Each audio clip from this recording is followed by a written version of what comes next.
My name is Victoria Harper. I was 33 years old when my own family decided I was the easiest thing to sacrifice. They fired me from the business I'd spent 12 years helping build.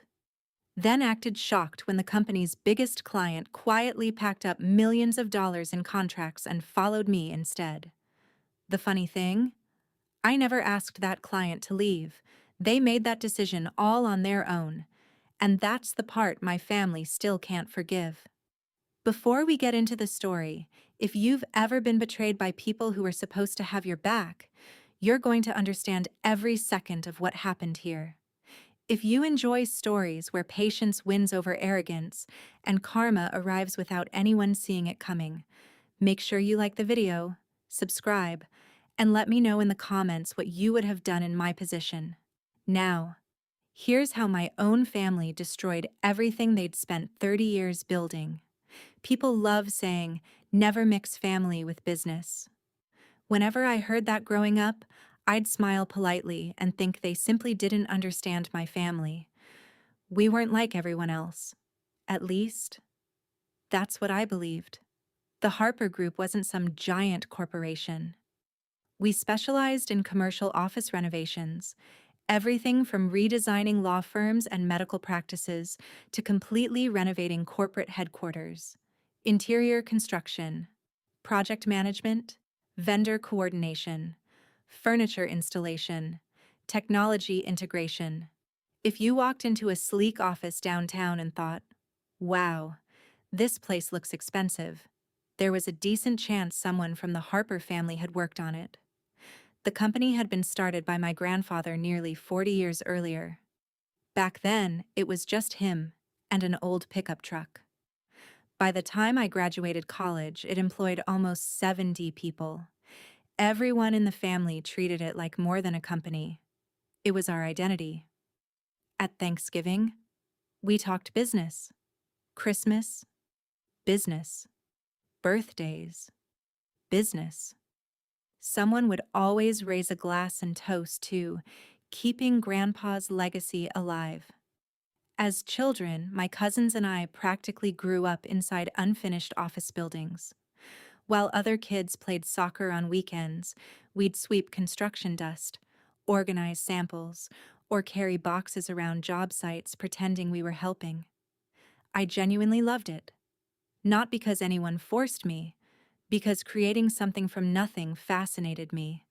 Watching an empty concrete floor slowly become a beautiful office where hundreds of people would eventually work. It felt like magic. My grandfather noticed. "You've got the eye," he'd tell me. I'd grin. "The eye? The one you can't teach." He'd tap the side of his head. "You notice details before everyone else." Coming from him, that meant everything. He wasn't the type to hand out compliments. If Grandpa praised your work, you'd remember it for weeks. After college, I joined the company officially. No shortcuts, no executive office, no fancy title. I started exactly where everyone else started. Assistant project coordinator, $39,000 a year, long hours, weekend site visits, phone calls at midnight because drywall deliveries were delayed. I didn't complain. I wanted to earn my place. Over the next 12 years, I learned everything. Estimating, scheduling, vendor negotiations, client relations, budget forecasting, conflict resolution, permit headaches, insurance claims, emergency repairs after burst pipes. You name it. If something went wrong, eventually people stopped asking my father. They asked me. "Victoria will figure it out." That became a sentence I heard almost daily. At first, it made me proud. Later, I realized it also made certain people resent me. My father, Richard Harper, had become CEO after Grandpa retired. He wasn't a bad man, just weak. He hated conflict. If someone argued loudly enough, Dad usually gave them what they wanted simply so the room would become quiet again. That personality flaw became much more dangerous after Grandpa passed away, because someone else stepped into the power vacuum. My uncle, Douglas Harper. If confidence were intelligence, Doug would have been a genius. Instead, he was simply loud. The kind of man who believed volume automatically made him correct. He loved phrases like, "Back in my day, people are too sensitive. I built this company." Never mind that he'd inherited nearly everything. He acted like every success belonged to him. Every failure, someone else's fault. His son, Brandon, my cousin, was somehow even worse. Imagine every stereotype about the entitled son of a family business owner. That was Brandon. Expensive watch, perfect hair, late every morning, first one to leave, always talking about leadership despite avoiding actual work whenever possible. He called himself Vice President of Strategic Development.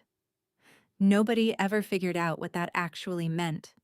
His biggest accomplishment seemed to be forwarding emails. Still, Douglas adored him. The future of this company. Those words became a running joke among employees. Just not one anyone dared say out loud. I stayed focused. I believed hard work eventually spoke louder than politics. Looking back, I almost laugh at how naive I was. Because hard work only matters if the people above you value it. Mine didn't. Not anymore. Everything began changing after we landed the Mercer Technologies account. That contract changed the company overnight. Mercer wasn't just another client, they were expanding nationwide. Every new regional headquarters needed renovation. Every office redesign came through us. The revenue numbers were staggering. Landing Mercer meant stable work for years. Everyone celebrated. Champagne, speeches, photos for LinkedIn, new hiring plans.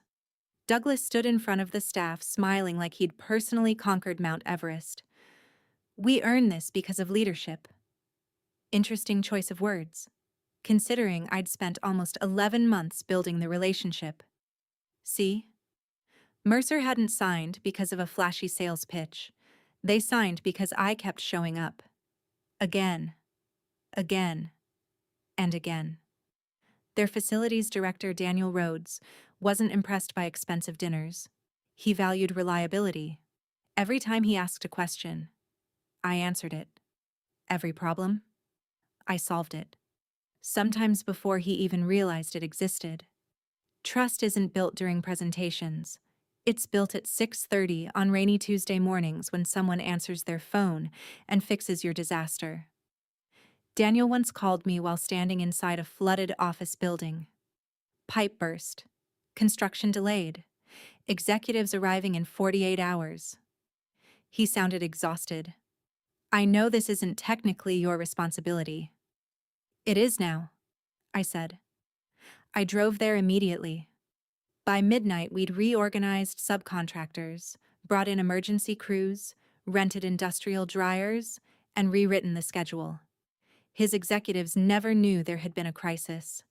That moment changed everything. Mercer stopped seeing Harper Group. They started seeing Victoria. I never thought much about it. Why would I? I worked for Harper Group. Their trust was the company's trust, or so I believed. The first warning came during a quarterly leadership meeting. Douglas clicked through a presentation. Revenue, growth, upcoming projects. Then, a slide appeared showing Mercer. Projected annual value, several $1,000,000. Douglas smiled proudly. "I've done an exceptional job strengthening this relationship." I blinked. Wait, what? Around the table, several department heads exchanged tiny glances. No one spoke. Neither did I. Maybe he'd simply misspoken. Meetings can be awkward. People exaggerate. No reason to create tension. Except, it kept happening. Interviews, networking events, industry conferences. Douglas slowly rewrote history. Apparently, he'd cultivated Mercer. Apparently, Brandon was managing their expansion. Apparently, leadership had secured everything. The months I spent working 60-hour weeks, invisible. One afternoon, our accounting manager quietly stopped by my office. She closed the door. I probably shouldn't tell you this. My stomach tightened. What happened? She hesitated. They're discussing restructuring. I frowned. Restructuring? She nodded slowly. Executive positions. So? Her expression changed. The kind people wear when they don't want to be the one delivering bad news. Victoria. They're talking about promoting Brandon. I actually laughed. To what? Chief Operations Officer. I stared. That's my department. She nodded. I know. The silence between us became painfully heavy. I looked around my office.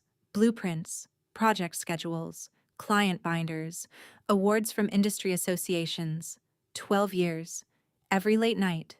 Every canceled vacation. Every emergency. For one absurd second, I honestly expected someone to burst through the door yelling, "Got you!" Because surely this had to be a joke. Instead, the accounting manager simply whispered, "I'm sorry." Then she left.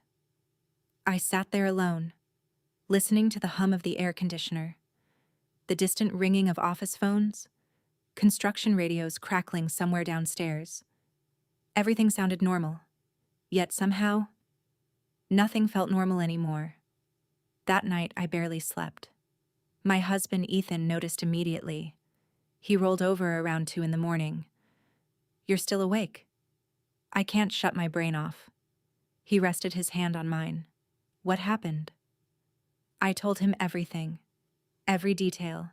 He listened quietly, never interrupting.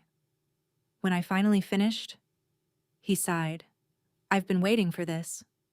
I turned toward him. "What?" I didn't know when. "What do you mean?" "I knew they'd eventually punish you for being competent." I frowned. He continued carefully. "You've been carrying that company for years. So? So insecure people don't reward competence. They depend on it, then resent it." His words sat in the darkness between us. I wanted to argue. Instead, I couldn't. Because deep down, I'd started seeing it too. The next morning, I arrived early, coffee in hand, trying to convince myself everything would be fine. At 9:30, an email appeared. Mandatory executive meeting. Conference room A, 10 o'clock. No agenda. Those are the meetings everyone fears. I walked in. Dad sat quietly staring at the table. Douglas looked unusually cheerful. Brandon leaned back in his chair, spinning a pen between his fingers. Human Resources was there too. My pulse immediately quickened. Nobody smiled. Douglas folded his hands. "Victoria." I nodded. "Doug." He cleared his throat dramatically. "As you know." No, I didn't know. But something told me.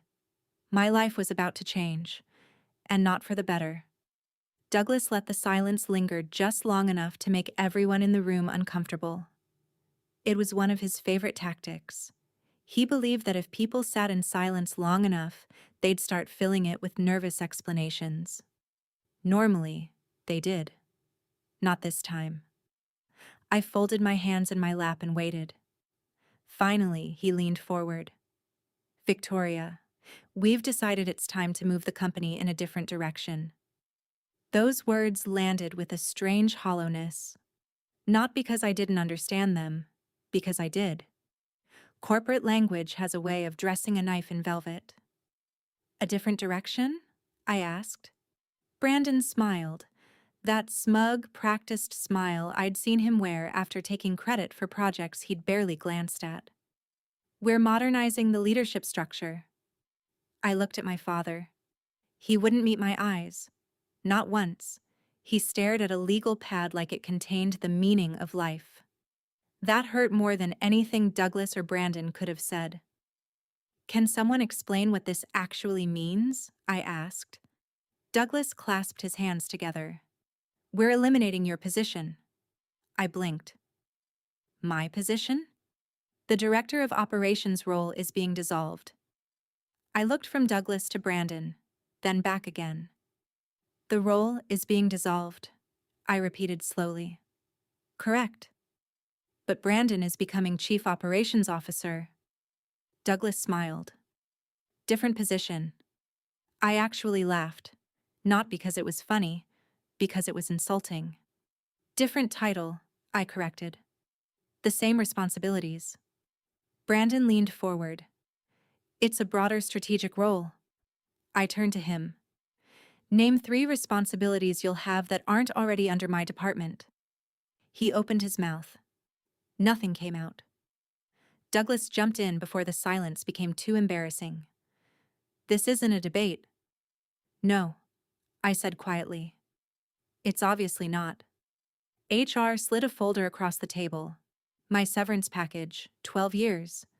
Reduced to 23 printed pages and a signature line. I didn't touch it. Instead, I looked at my father again. Dad. Still nothing. Finally, after several agonizing seconds, he spoke so softly I barely heard him. I think this is what's best. For the company. He didn't even have the courage to finish the sentence. Douglas did it for him. For everyone. Everyone. Except me. I nodded once. Slowly. Carefully. Because if I moved too fast, I was afraid I'd either scream or cry. Neither option appealed to me. So, let me understand. Douglas gestured for me to continue. You've decided that after 12 years, I looked around the room. After managing every major client, after training half this leadership team, after working nights, weekends, holidays, I'm suddenly unnecessary. Douglas shrugged. It's business. No, it wasn't. Business would have been looking at performance, revenue, client satisfaction, retention, profit margins. Business would have shown that my division had produced record numbers for 4 consecutive years. This wasn't business. This was family politics wearing a business suit. I stood. Douglas frowned. The meeting isn't over. It is for me. HR cleared her throat. We'll need your badge. I unclipped it from my blazer, set it gently on the table, alongside my office keys, company credit card, parking pass, one by one, no drama, no slammed doors, no speech. Then I looked at Brandon. Congratulations. He smiled wider. I appreciate that. I wasn't congratulating you. His smile disappeared. I was congratulating the people who will eventually replace you. I walked out before anyone could answer. Packing my office took less than 30 minutes. Funny how 12 years can fit into 3 cardboard boxes. A framed picture of Ethan, a coffee mug that read, Chaos Coordinator, awards, notebooks, pens, business cards. The little succulent one of the receptionists had given me 3 years earlier because she said my office looked too serious. I picked it up carefully. It was the only living thing in the room that hadn't betrayed me. People kept stopping by. Some hugged me, some cried, others looked terrified, as if talking to me might somehow infect them with unemployment. I didn't blame them. Family businesses create strange atmospheres. Everyone knows who holds power. Nobody wants to become the next example. About halfway through packing, my phone buzzed. Daniel Rhodes, Mercer Technologies. For a split second, I considered ignoring it. Then I answered. Hey, Daniel. You sound tired. I smiled despite everything. You have no idea. You got a minute? Always. I've got a scheduling question for the Chicago project. Normally, we'd spend 20 minutes discussing timelines. Instead, I interrupted. I should tell you something. He immediately noticed the change in my voice. What happened? I don't work for Harper Group anymore. Silence. What? They eliminated my position. Another pause. I don't understand. I don't either. When? About 45 minutes ago. You're serious? I wish I weren't. Daniel let out a slow breath. So who's handling my projects now? I hesitated. I honestly don't know. I'll figure it out. No. His voice sharpened. I asked who's replacing you. I think Brandon Harper. The kid? I couldn't help smiling. He's 31. I know. That's still the kid. There was another silence, one that felt very different. Not awkward. Thoughtful. Finally, he said, Victoria. Yeah? If I need something, call the office. No. I mean you. That caught me off guard. I appreciate that. I'm serious. If you ever start somewhere else, let me know. Before I could answer, he added, I work with companies. I stay because of people. Then he hung up. I stared at the phone. It was a nice thing to say. Nothing more. Or so I thought. Walking out of that building was harder than I expected. Not because I wanted to stay, because I'd never imagined leaving like that. No retirement party, no farewell lunch. Just a woman carrying 3 cardboard boxes through a lobby she'd walked through thousands of times. The receptionist stood. I'm going to miss you. I smiled. I'll miss you too. She walked around the desk and hugged me. Half this place won't know what to do without you. I looked toward the elevators. They'll figure it out. She shook her head. No, they won't. Ethan was waiting in the driveway when I got home. He'd taken the afternoon off. The moment he saw the boxes in my back seat, he didn't ask any questions. He simply opened the trunk, started carrying them inside. After the last box was on the dining room table, he turned toward me. You hungry? I almost laughed. I just lost my career. I know. So? So I'm making grilled cheese. I stared at him. He shrugged. Bad news feels slightly less terrible with melted cheese. Despite everything, I laughed. A real laugh. The first one all day. Over lunch, I told him every detail. The meeting. The lies. Dad refusing to look at me. Brandon's smile. The severance package. When I finished, Ethan sat quietly for almost a minute. Then he asked one question. Do you know what scares them? What? You. I frowned. They fired me. Exactly. They're afraid you'll succeed somewhere else. I shook my head. They've got the company. They've got the employees. They've got the equipment. They've got the relationships. They have the name. Ethan reached across the table. They have everything? Except the one person their clients actually trust. I wanted to believe him, but grief has a way of making optimism sound ridiculous. The following weeks were brutal. Job hunting at 33 feels completely different than it does at 22. At 22, you're selling potential. At 33, you're selling your history. Except my history had become complicated. Interview after interview began the same way. So why did you leave Harper Group? I'd smile politely. There was a restructuring. Sometimes they accepted that. Sometimes they didn't. One executive leaned back in his chair. You were there 12 years, correct? And they let you go? Yes. He folded his arms. Why? The question lingered.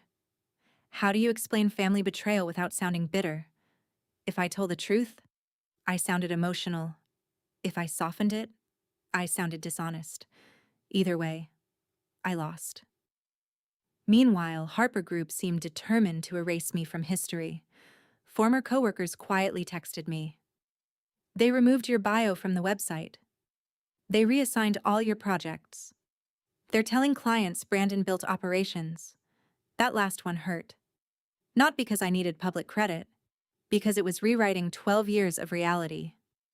About 6 weeks after I was fired, I ran into an old subcontractor at a supply warehouse.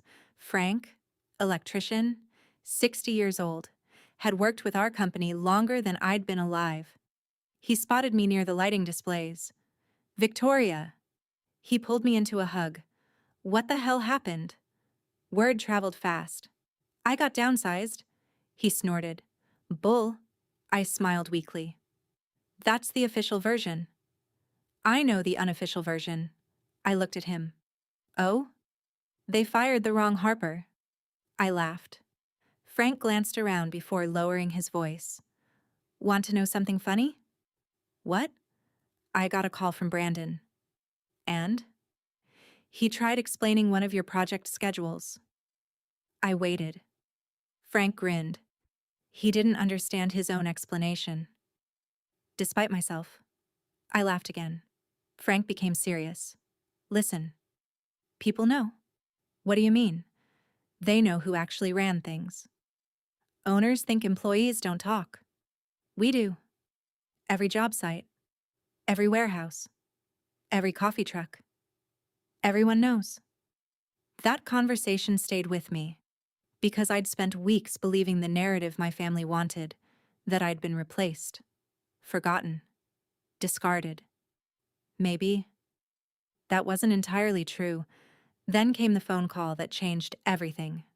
Not because someone offered me a job, because someone asked a very simple question, one that would eventually destroy my family's empire, and neither of us realized it yet.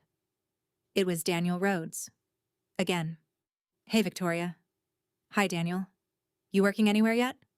No. You planning to? I'm trying. He hesitated.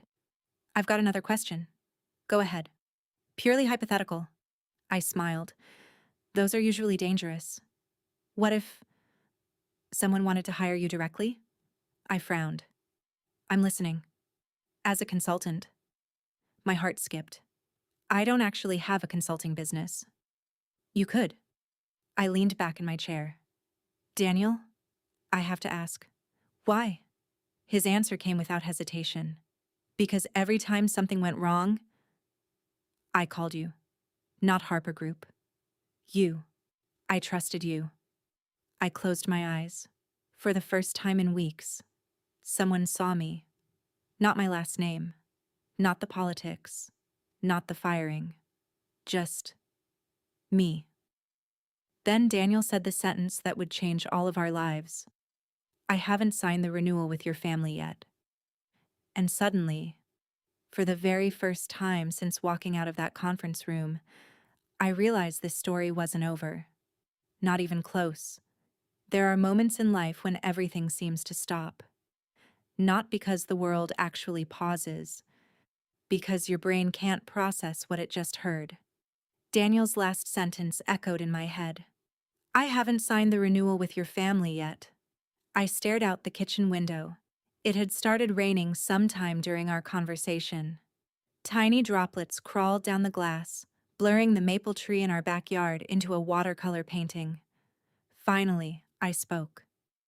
Daniel, I can't tell you what to do. I know. And I won't ask you to leave Harper Group. I know. I mean it. I believe you. His voice was calm, measured.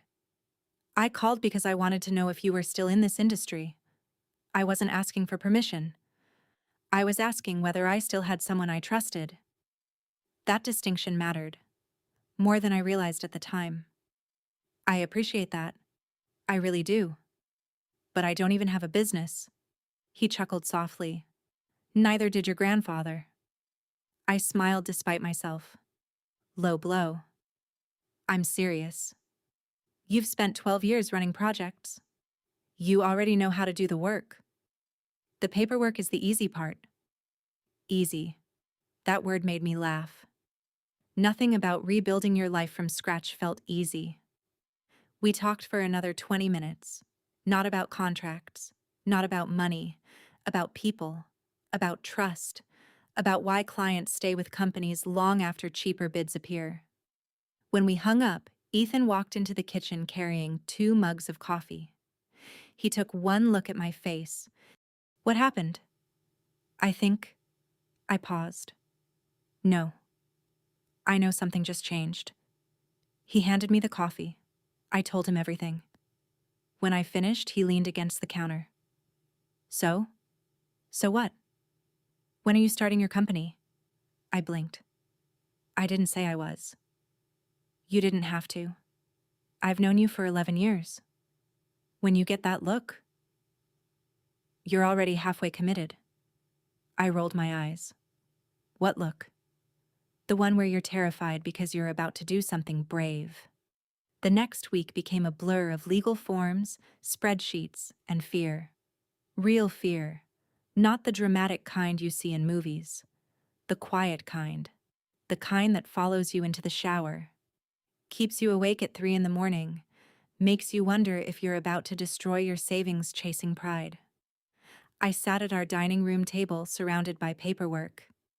Business registration, insurance quotes, tax documents, equipment lists. Every few minutes I'd stop typing. What if this is a mistake? Ethan looked up from his laptop. It might be.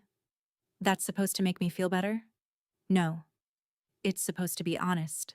He smiled, but not trying. That's definitely a mistake. I hated that he was right. Choosing a company name turned out to be strangely emotional. I couldn't use Harper. Legally, it belonged to the family business. Besides, I didn't want it anymore. That realization surprised me. For years, I'd believed our last name meant stability, honor, legacy. Now it felt heavy, like carrying around someone else's expectations. Eventually, I settled on North Point Project Solutions. Simple, professional. No family name, no hidden meaning. Just a direction. A fresh start. When the paperwork came through and I held the official registration documents in my hands, I felt oddly peaceful. Terrified, but peaceful. For the first time since being fired, I wasn't looking backward. I was looking forward. Of course, reality showed up almost immediately. Starting a business sounds exciting until you realize your office is the spare bedroom. Your conference table is the dining room. Your assistant is a notebook. Your IT department is YouTube. Your marketing team is also you. The first week, I had exactly 0 clients. The second week, also 0. I refreshed my email constantly. Nothing. I'd wake up optimistic. By dinner, doubt would creep back in. Maybe Douglas had been right. Maybe I wasn't the reason clients stayed. Maybe they'd only trusted the Harper name. One afternoon, I found myself sitting in my car outside a grocery store. I'd gone in to buy milk. Instead, I sat gripping the steering wheel, unable to move. The silence inside the car felt deafening. What are you doing? I whispered to myself. What if nobody calls? The answer came from somewhere deep inside me. Then you'll keep going until someone does. It wasn't confidence. It was stubbornness. Sometimes that's enough. About 3 weeks after launching North Point, my phone rang. Unknown number. I answered. North Point Project Solutions, this is Victoria. There was a short pause. Then, I like hearing you answer the phone like that. Daniel. I smiled. Good morning. I've got a question. I'm sensing a pattern. He laughed. I've reviewed Harper Group's renewal proposal. And? It wasn't good. I stayed quiet.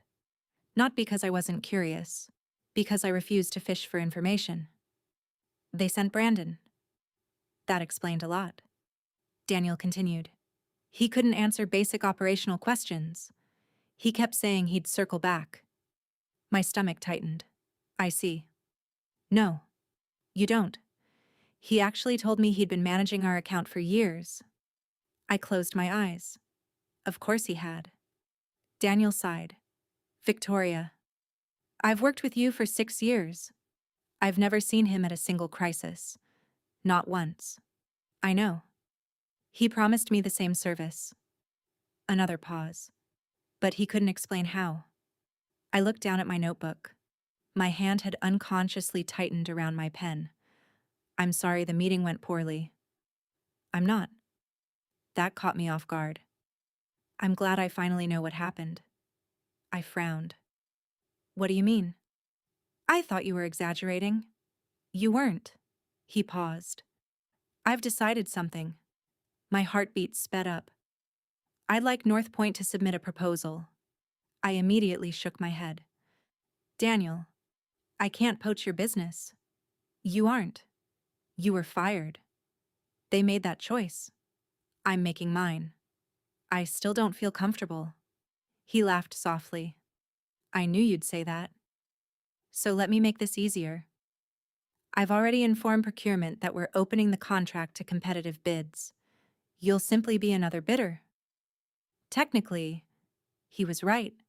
Ethically, it mattered. There was no secret deal, no backroom agreement, no stolen information, just an open bidding process. Exactly the way business is supposed to work. Still, after hanging up, I sat there for several minutes. Then I whispered, Holy. Ethan looked up from the living room. What? I think I might be bidding against my own family. Preparing that proposal consumed the next 10 days. Every morning started before sunrise. Every night ended well after midnight. Not because I wanted revenge, because I wanted excellence. There is a difference. I knew exactly what Mercer needed. Not because of confidential documents, because I'd spent years listening. Really listening. I remembered every complaint they'd ever made, every delayed invoice, every scheduling frustration, every tiny annoyance they'd casually mentioned over coffee. Most companies respond to problems. Great companies eliminate them before clients notice. That became the foundation of my proposal. Transparent reporting, direct communication, guaranteed executive availability, emergency response protocols, no unnecessary management layers. If Daniel called, he'd reach me. Not voicemail, not an assistant. Me. When I finished, the proposal was almost 100 pages long. I printed it, set it on the dining room table, and just stared at it. 12 years of experience, bound into one document. Meanwhile, whispers from Harper Group kept reaching me. Former coworkers would text occasionally. Nothing confidential, just observations. Brandon keeps asking where you stored things. They've had 3 scheduling mistakes this week. Douglas keeps saying clients won't notice the difference. One message stood out. Receptionist. Daniel Rhodes called today. Asked specifically for you. When they told him you didn't work here anymore, he just said, I know. Nothing else. Just, I know. For some reason, that sentence made me smile. 2 weeks later, I attended the bid presentation. Walking into Mercer's headquarters felt surreal. I'd been there dozens of times, usually wearing a Harper Group badge. Today, I represented myself. The receptionist recognized me immediately. Victoria, it's good to see you. You too. She smiled warmly. We've missed you around here. Those simple words eased my nerves more than she could have known. I wasn't walking into enemy territory. I was walking into a building filled with people I'd spent years helping. The conference room slowly filled. Procurement, facilities, finance, operations. Exactly as it should. No shortcuts, no favors. Just professionals evaluating proposals. Harper Group presented first. Brandon stood confidently at the front of the room. His presentation looked expensive. Beautiful graphics, animated slides, buzzwords, synergy, scalability, transformational efficiency. He spoke for 40 minutes, then questions began. The first came from facilities. What emergency escalation process do you recommend for occupied renovations? Brandon smiled. I'll let our operations team answer implementation specifics. There was no operations team. Only him. Another question. How would you reduce project downtime? I'd need to review historical data. Daniel quietly wrote something in his notebook. Another question. What lessons did you learn from our Denver project? Brandon blinked. I wasn't directly involved. A silence settled over the room. It wasn't hostile, just disappointed. Then it was my turn. No flashy graphics, no dramatic music, just experience. I spoke about projects we'd actually completed, problems we'd actually solved, mistakes we'd learned from. I even admitted 2 occasions where things had gone wrong and explained exactly how we'd fixed them. People leaned forward. They asked questions, real questions, not because they were trying to trap me, because they knew I had answers. Near the end, Daniel finally spoke. His first question of the afternoon. Victoria. Yes? If something goes wrong at 2 o'clock in the morning, who answers the phone? I smiled. I do. He nodded once. No expression. No hint of what he was thinking. The meeting ended. Everyone shook hands. Professional. Courteous. Outside the building, I took a deep breath. Whether I won or lost, I'd done everything honestly. Everything ethically. Everything on merit. That was enough. Or at least, I told myself it was. Because deep down, I knew exactly what winning that contract would mean. It wouldn't just launch my new company. It would prove something my family had spent months trying to erase. That clients hadn't stayed because of the Harper name. They'd stayed because someone had earned their trust. And in just a few days, everyone was about to find out which mattered more. People imagine revenge as something dramatic. A master plan, secret meetings, hidden recordings, an elaborate scheme where the villain finally gets exposed in front of a cheering crowd. Real life is rarely that cinematic. Most of the time, justice arrives in a much quieter form, a phone call, an email, a decision, and once it's made, everything changes. The morning Mercer was supposed to announce its decision, I woke up before my alarm. 5:13. Dark, outside silent. The kind of silence that only exists just before dawn. I lay there staring at the ceiling. My stomach felt twisted into knots. I wasn't thinking about revenge. I wasn't even thinking about Harper Group. I was thinking about survival. Because despite all the emotion tied to the contract, the reality was simple. North Point was still fragile. One client wouldn't guarantee success, but it would guarantee a future. Without Mercer, I'd keep fighting. With Mercer, I could finally breathe. Beside me, Ethan rolled over. You've been awake a while. Yeah. You want to know something? What? If you don't get it, I'll still be proud of you. I turned toward him. He shrugged. You built something. Most people never even try. His words settled over me like a blanket. Comforting. Grounding. Because he was right. Regardless of what happened next, I wasn't the woman sitting in that conference room 3 months earlier. The woman who'd walked out carrying cardboard boxes. That version of me was gone. The woman lying here now had survived. And that mattered. At 9:42, my phone rang. Daniel. My pulse immediately spiked. For a second, I just stared at the screen. Then I answered. Hi, Daniel. Good morning, Victoria. His tone was professional, carefully neutral. My stomach tightened even more. Maybe that was a bad sign. Maybe he'd chosen Harper Group. Maybe. We've completed our review. I gripped the phone. Okay. The committee reached a unanimous decision. I stopped breathing. For 1 long second, 2, 3. Then Daniel said, We'd like North Point Project Solutions to become Mercer's national facilities partner. The world went completely quiet. Not literally. Cars were still passing outside. The refrigerator was humming. A lawnmower somewhere down the street was making noise. But my brain heard none of it. Only that sentence. We'd like North Point Project Solutions to become Mercer's national facilities partner. I sat down hard in the nearest chair, because suddenly my legs didn't feel reliable. Victoria? Sorry. My voice cracked. I laughed nervously. I wasn't expecting unanimous. Daniel chuckled. Neither was I. That surprised me. Really? No. I expected at least a few people to argue. And? They didn't. I closed my eyes. A pressure I'd been carrying for months suddenly loosened. Not completely, but enough. Daniel became serious. I want you to understand something.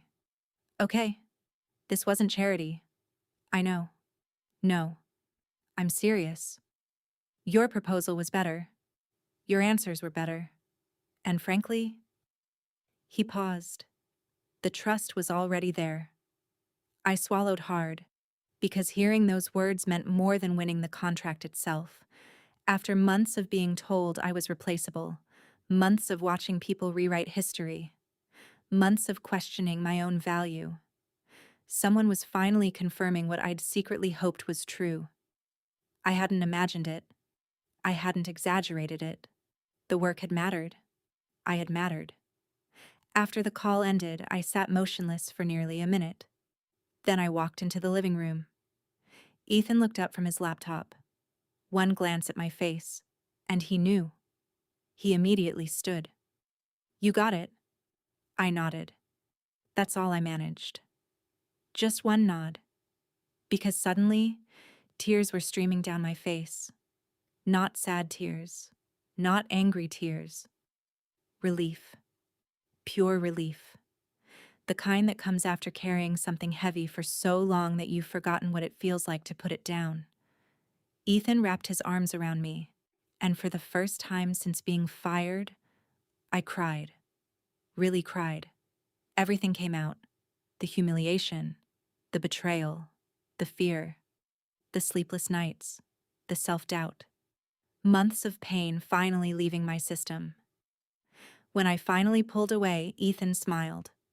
Told you. I laughed through tears. Don't start. I absolutely will start. What happened next was the part nobody expected.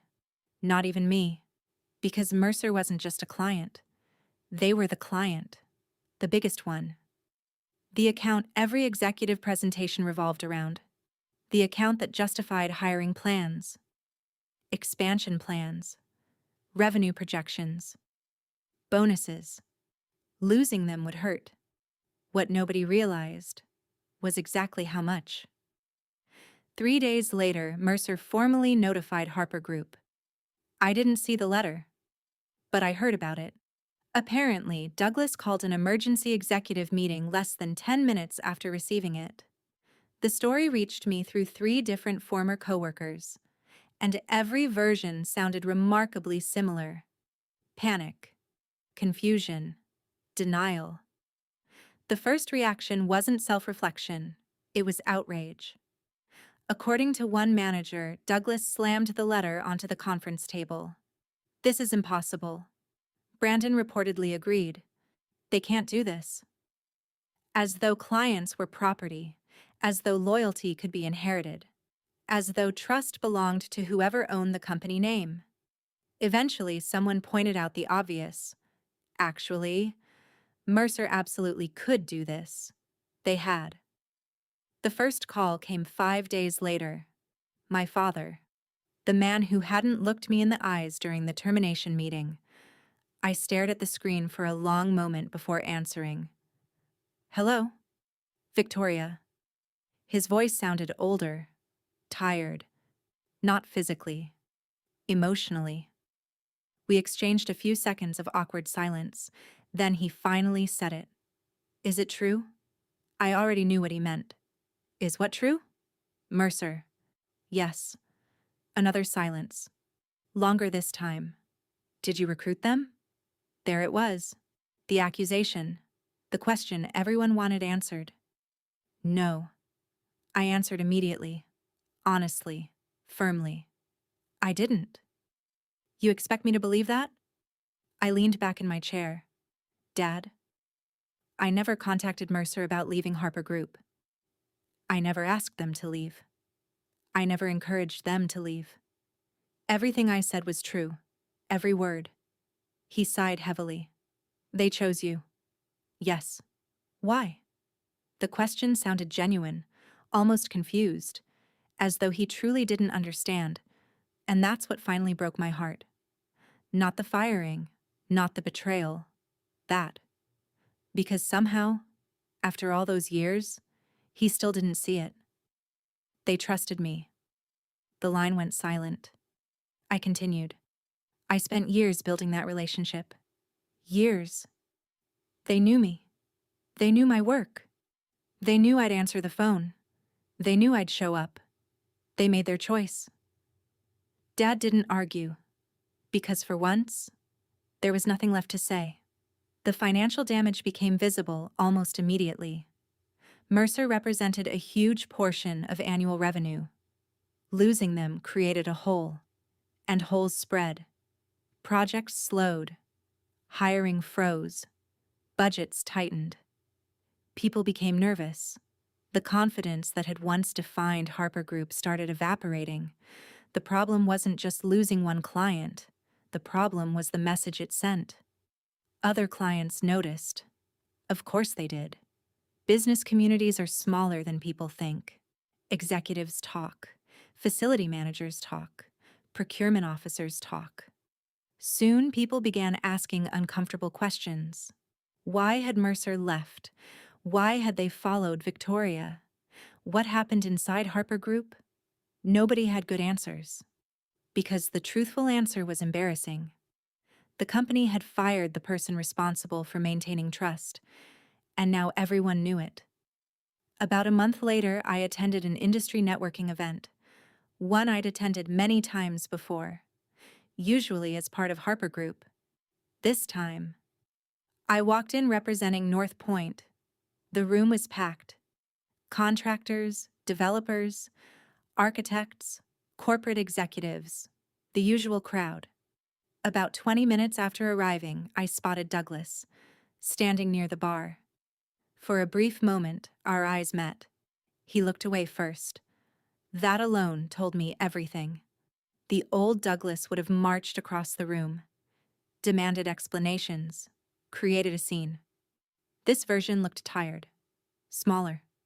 The confidence wasn't gone, but cracks had appeared.